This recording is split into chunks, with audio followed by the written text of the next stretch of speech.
ہمارے چینل کو سبسکرائب کریں اور بیل آئیکن کے بٹن کو دبائیں۔ ایک معلم قرآن انتہائی نصیحت آموز واقعہ بیان کرتے ہوئے کہتے ہیں، ایک بچہ میرے پاس آیا جو مدرسے میں داخلہ لینے کا شدید خواہشمند تھا۔ میں نے اس سے پوچھا، بچے آپ کو قرآن کا کچھ حصہ زبانی یاد ہے؟ بچے نے کہا، جی۔ میں نے اس کا امتحان لیتے ہوئے کہا، پھر آپ مجھے 30واں پارہ سنائیں۔ اس نے مجھے 30واں پارہ زبانی سنا دیا۔ میں نے پوچھا، آپ کو سورۃ الملک بھی یاد ہے؟ اس نے مجھے سورۃ الملک بھی سنا دی۔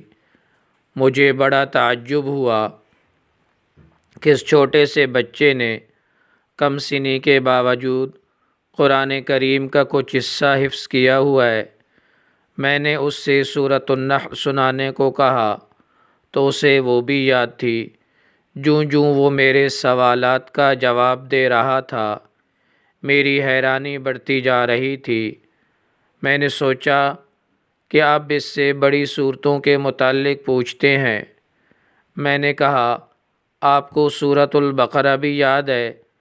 اس نے ہاں میں جواب دیا اور ساتھ ہی کسی غلطی کے بغیر سورۃ البقرہ بھی زبانی سنا ڈالی۔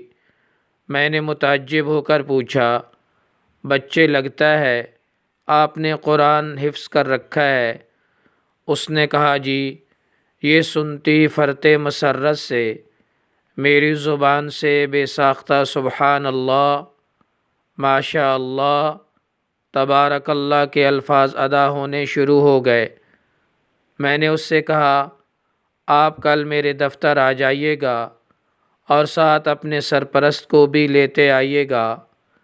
میں بچے کے جانے کے بعد حیرت و استعجاب کے سمندر میں ڈوبا رہا اور دل ہی دل میں تانے بانے بنتا رہا کہ یقیناً اس کے والد صاحب دین کے پابند، نیک سیرت اور قرآن سے شدید محبت رکھنے والے ہوں گے، جس کے نتیجے میں اس نے اپنے بچے کو اتنی چھوٹی عمر میں قرآن یاد کرا دیا ہے۔ مجھے اس وقت حیرانی کا شدید جھٹکا لگا جب وہ کل صبح اپنے والد صاحب کو لے کر آیا تو اس کے والد صاحب ظاہری شکل و صورت سے بالکل بھی متبع سنت اور پابند شریعت نہیں لگ رہے تھے۔ اس بچے کے باپ نے بھی میری پریشانی اور استعجاب کو بھانپ لیا اور فوراً بولا، میں جانتا ہوں کہ آپ میرے اس بچے کا والد ہونے کی وجہ سے حیران اور ششدر ہو رہے ہیں۔ میں ابھی آپ کی حیرت ختم کیے دیتا ہوں۔ اصل بات یہ ہے کہ اس بچے کے حفظ قرآن کے پیچھے اس کی والدہ کا ہاتھ ہے، جو بچوں کی تربیت کے حوالے سے 1000 آدمیوں کے برابر ہے۔ آپ یہ بات سن کر مزید حیران ہوں گے کہ میرے 3 بیٹے ہیں۔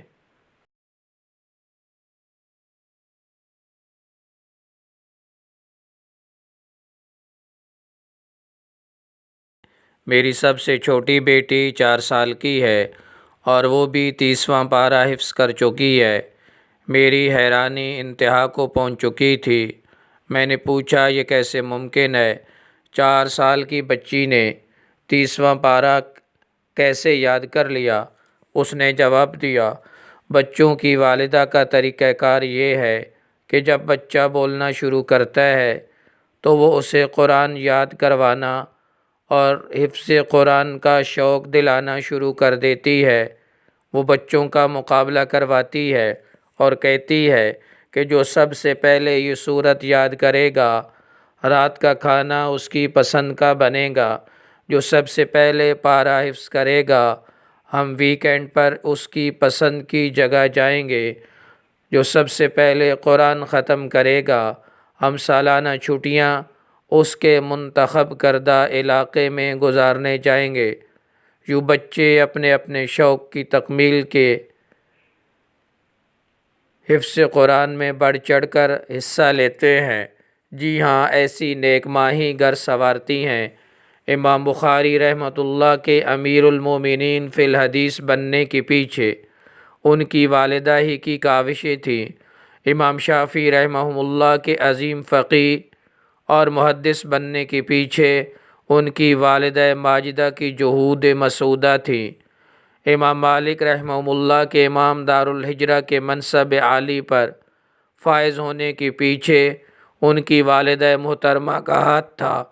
امام احمد بن حنبل کے امام اہل سنت والجماعت کا لقب حاصل کرنے کے پیچھے ان کی والدہ محترمہ کی محنتیں تھیں۔ یاد رکھیے، نیک اور صالح عورت نصف معاشرہ نہیں ہوتی بلکہ معاشرے کی بنیاد اور ستون ہوتی ہے۔ میری امت کی ماؤں کو معاشرے کو کارآمد اور دین کے نور سے آراستہ افراد فراہم کرنے کے لیے امت بننے کی ضرورت ہے۔ اگر مائیں امت بننے کا تہیہ کر لیں تو قوم کو بام عروج پر پہنچنے سے کوئی نہیں روک سکتا۔